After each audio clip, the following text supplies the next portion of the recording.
Hey there, darlings. Welcome to the Farmer's Table. My name is Jess, and I am making something absolutely delicious in my kitchen today, so I wanted to invite you to pull up a chair, grab a cup of coffee, and join me. We're going to cook a little bit. I'm making a dessert. Now, granted, I actually am not the one that signs up to bring the dessert to the party, like ever, because I don't really love baking a whole lot. I can do it, you know, but it requires a lot of exact attention. That is not really my strong suit.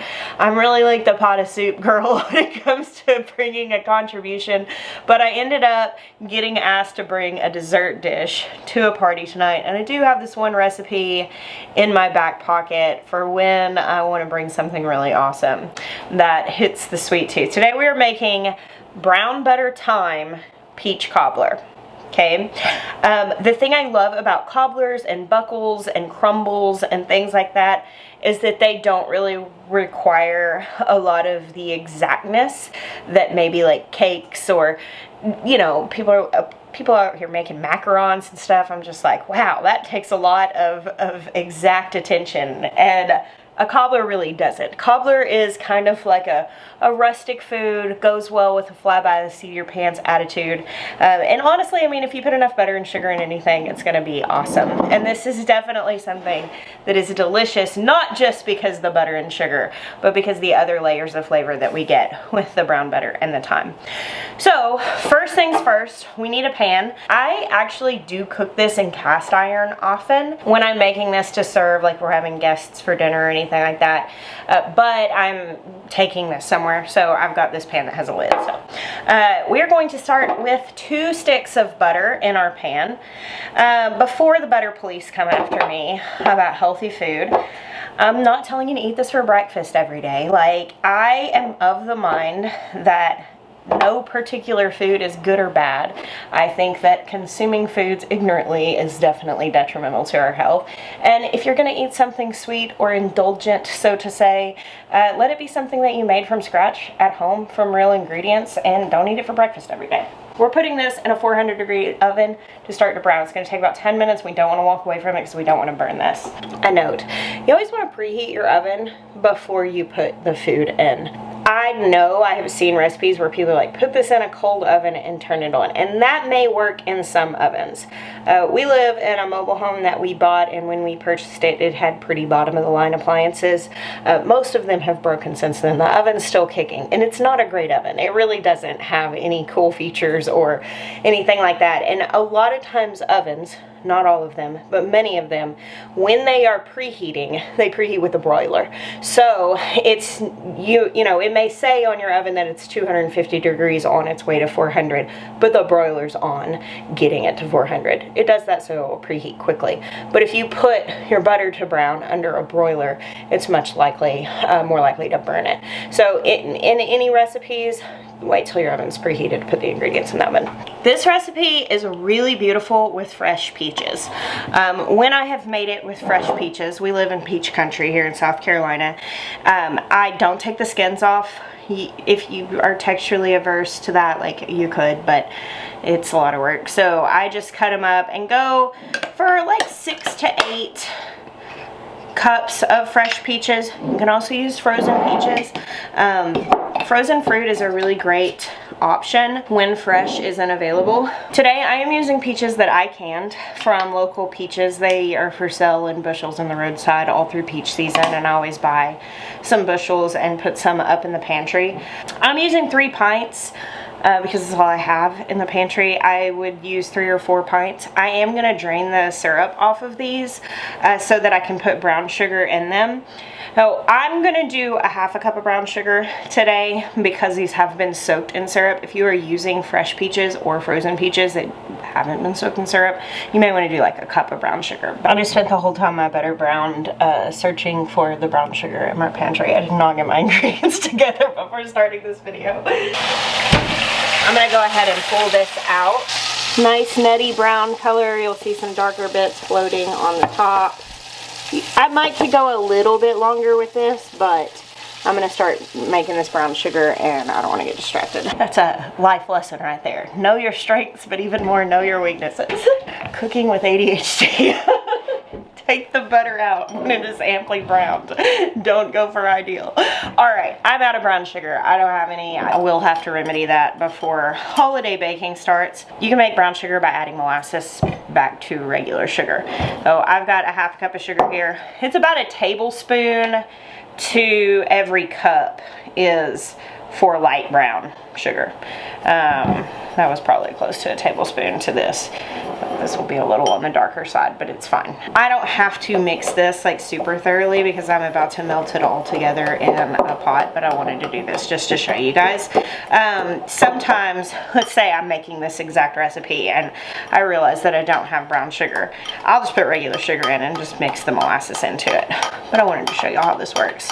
There we have it. Back to the peaches. So how you're going to do this really depends on the peach situation and what kind of peaches you're using. If you're using the frozen peaches, you probably want to put them in and give them time to like thoroughly get soft. With fresh peaches, you want them to release their juices. Frozen peaches and fresh peaches are going to add a lot more liquid rather than like drained canned peaches. These do have some liquid in them, but we're looking for about 6 to 8 cups of peaches, and this is for a 9 by 13 ish baking dish. The brown sugar going in.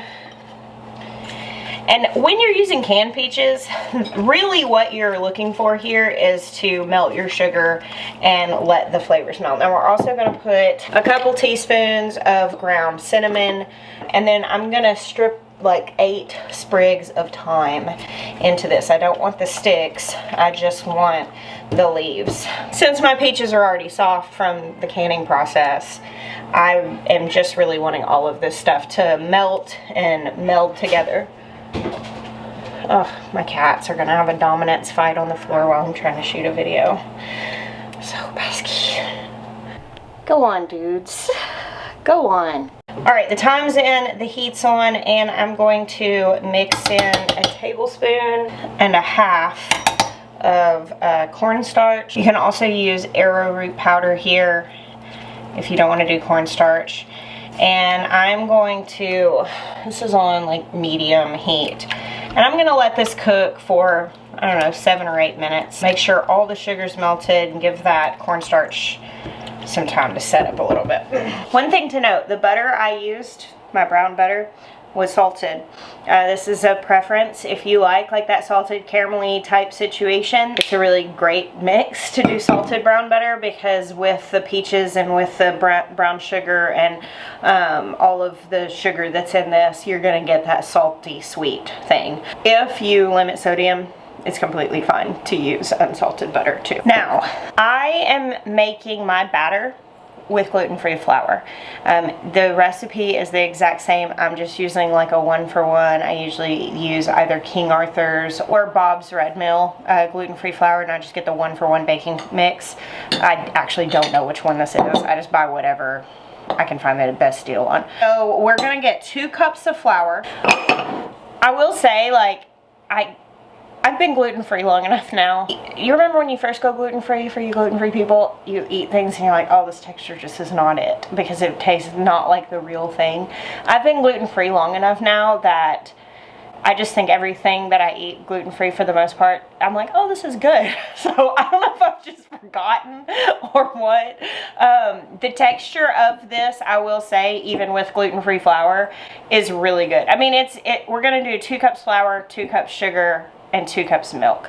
And so we're making this batter that is equally sugar to flour. So it's not like we're kneading it to rise or bake. As I said, it's not super exact. I usually make this gluten-free, like if we're at like a church potluck or something like that, because if I make this, my husband's gonna eat it, and if he eats gluten, he's gonna get a tummy ache. And so I don't care if everybody else there is gluten-free or not. I'm gonna make it gluten-free, and nobody ever knows. Everybody's always shocked. All the gluten eaters are always shocked that they are indeed eating a gluten-free dish. All right, I'm gonna go add 2 cups of sugar to this, which I know it's a lot, but you know, don't eat it every day. Also, before you do the milk in here, add a tablespoon of baking powder. So we want to do 2 cups of milk here. I should have put this in a bigger bowl.